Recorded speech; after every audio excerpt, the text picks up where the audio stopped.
Hello दोस्तों, अहाँ सबके अपना भनसाघर मैथिली में बहुत बहुत स्वागत अछि। आइ हम लिट्टी बना कऽ देखाएब। चलू हम बनबै छी। एतऽ हम 2 कप मैदा लेलहुँ और 1 कप गेहूँके आटा और आधा गेहूँ आटा चाहे आधा मैदा या अगबे गेहूँ आटा या सिर्फ मैदोसँ बना सकै छी। ओहिके बाद एहिमे कनि नमक दऽ देलियै और एहिमे पिघलल घी या रिफाइन तेल लऽ लेबै आ एकरा बढ़िआँ जकाँ मिला लेबै। और एहि डोमे जमाइन मंगरैल या कस्तूरी मेथी अछि तऽ ओहो सब लऽ सकै छी, नहि तऽ बिना जमाइन मंगरैल और बिना कस्तूरियो मेथीके बहुत ही टेस्टी लिट्टी बनिकऽ तैयार होइ छै। आ देखियौ 3 से 4 मिनट मिलेलाके बाद देखियौ बन्धा गेलै, यानी तैयार भऽ गेलै। लेकिन तैयो हम एकरा दाबि कऽ 3 से 4 मिनटके लेल ढकि देबै, जाहिसँ कि और बढ़िआँ मुलायम बनिकऽ तैयार होइ छै। और एकरा लगभग 4 मिनटके बाद हटेलियै और फेरो बढ़िआँ जकाँ मिला लेबै। और एहिमे नॉर्मल पानी कनि कनिके देबै, एक साथ ज़्यादा पानी नहि देबै, कनिए कनिए पानि दऽ कऽ हम एतऽ डो तैयार कर लेबै। नॉर्मल जे आटा गूँथै छियै तेनाहिए हम डो तैयार कऽ लेबै। और वीडियोके लास्ट तक देख लेब और लाइक ज़रूर करब और चैनलके सब्सक्राइब कऽ लेब। और देखियौ डो बनिकऽ तैयार भऽ गेलै। आब एकरा हम 7 से 8 मिनट लगभग 10 मिनट तक ढकि कऽ हम छोड़ि देबै। तब तक एना हम मिरचाइ, लहसुन और आदी तीनूके कूटि लेबै। कूटि या पीस कऽ मिक्सी जारमे चाहे जेना मोन हैत दऽ सकै छी, नहि तऽ बिना लहसुनो प्याजके अगर नहि खाइ छी तऽ बना सकै छी लिट्टी। और एना हम लोहियामे 1 चम्मच सरसो तेल दऽ देलियै, एहिमे कनि हींग दऽ देलियै। हींगसँ बहुत ही टेस्टी लिट्टी बनिकऽ तैयार होइ छै। और एहिमे 1 मेहिन प्याज काटि कऽ दऽ देलियै और एकरा हम 2 से 3 मिनट तक बढ़िआँ जकाँ भूजि लेबै। ओहिके बाद एहिमे दऽ देलियै जमाइन मंगरैल दऽ कऽ बढ़िआँ जकाँ मिला लेबै।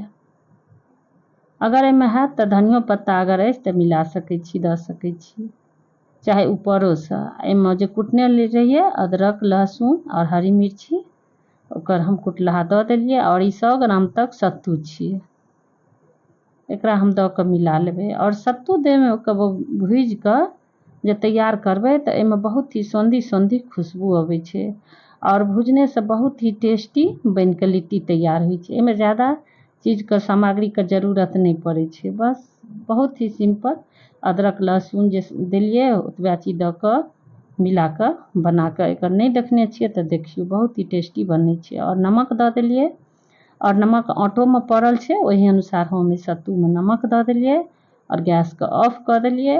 और एकरा हम निकालि लेबै और बहुत ही सौंधी सौंधी खुशबू आबि रहल छै। और एहिमे हम आधा नींबू गारि देलियै। अगर नींबू नहि यऽ तऽ अमचूर पाउडर यऽ तऽ ओहो दऽ सकै छी।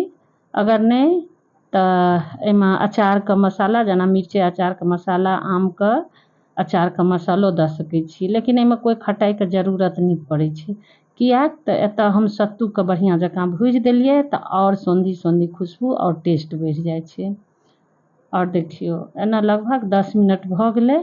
ओहिके बाद फेरो 1 से 2 मिनट तक बढ़िआँ जकाँ हम डोके फेरो बढ़िआँ जकाँ मिला लेबै और अपना अनुसार लोई काटि लेबै।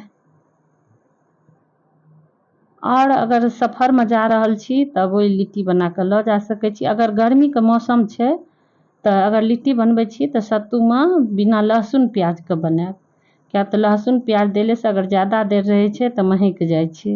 अगर ठण्डाके मौसम छै तऽ ओहिमे लहसुनो प्याज दऽ कऽ बना सकै छी, या बच्चा इसकुल जाइए तऽ लंचोमे दऽ सकै छी या नमहरोके दऽ सकै छियै। और बहुत ही टेस्टी और बहुत कम सामानसँ हम बना कऽ देखा रहल छी। ओना सब कोइ बनबै छथि, सबके बनबैके तरीका अलग होइ छै।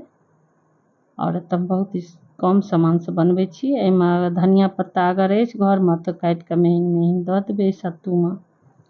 और एना कऽ छोट छोट हम लोई बना लेलियै, मुँहके बढ़िआँ जकाँ दाबि कऽ और एकरा हम हाथसँ दबेबै। अगर बेलऽ चाहै छी तऽ बेलियो कऽ बना सकै छी, हम एतऽ हाथसँ दबा कऽ तैयार कऽ लेलियै। और दोसरो हम लोईमे भरि देलियै सत्तू और देखियौ एनाहिए कऽ हम दबा देलियै। और सब कोइके पसंदीदा छैहे रे, अगर घर में ज़्यादा सामान नहीं है, अगर कमो सामान से लिट्टी बना कर तैयार कर सकै छी। देखियो लिट्टी बन के तैयार भ गेलै। और एना हम लोहिया में तेल दऽ देने छियै, चूल्हा पर चढ़ेने छियै और तेलो गरम भ गेल छै। और तेल ज़्यादा गरम में नहीं देबै, अगर ज़्यादा हीट गरम रहतै तऽ ओहिमे जल जेतै तुरंते, आ मीडियम गरम रहतै तऽ ओहिमे बढ़िया जकाँ तला जेतै। और देखियो एकरा हम 3 से 4 मिनट तक एकरा हम एक साइड में फ्राई केलिए, तललिए। किएक तऽ गैस के फ्लेम जे छै धीमिए रखलिए हम, जेकि धीमी रहै छै ने तऽ अंदर के जे रहै छै फीलिंग ओहो बढ़िया जकाँ सीख जाइ छै और बहुत ही टेस्टी रहै छै और अंदर में कच्चापन भी नहीं रहै छै। और देखियो एनाहिए कऽ कऽ हम सब लिट्टी बना कऽ तैयार कऽ लेलिए।